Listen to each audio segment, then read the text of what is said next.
This is your daily devotional from the inspired Word of God. October 6th, to be like Jesus, higher powers to control physical nature. 1 Corinthians 9 verses 25 to 27. And every man that striveth for the mastery is temperate in all things. Now they do it to obtain a corruptible crown, but we an incorruptible.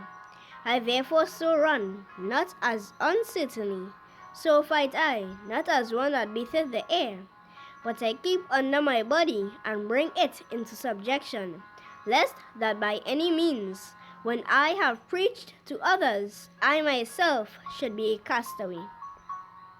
The progress of reform depends upon a clear recognition of fundamental truth.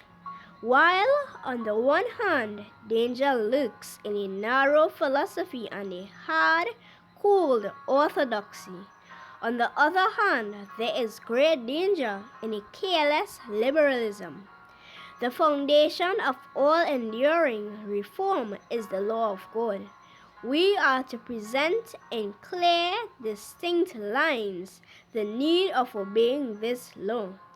Its principles must be kept before the people. They are as everlasting and inexorable as God Himself. One of the most deplorable effects of the original apostasy was that people lost the power of self-control. Only as this power is regained can there be real progress. The body is the only medium through which the mind and the soul are developed for the upbuilding of character.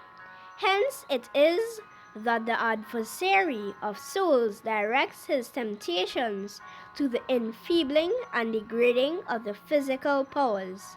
His success here means the surrender to evil of the whole being.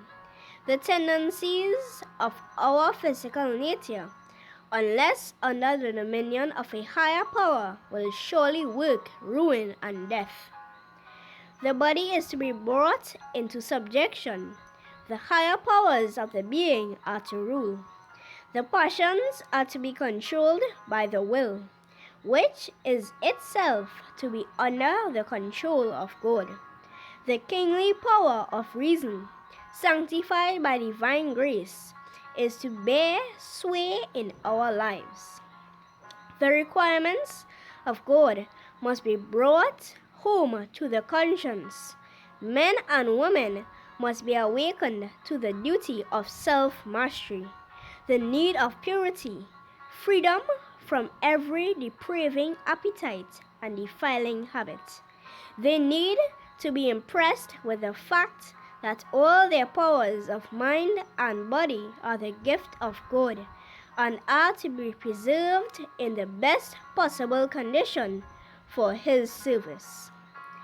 In that ancient ritual, which was the gospel in symbol, no blemished offering could be brought to God's altar. The sacrifice that was to represent Christ must be spotless. The Word of God points to this as an illustration of what His children are to be, a living sacrifice, holy and without blemish. Maranatha, Jesus is coming soon.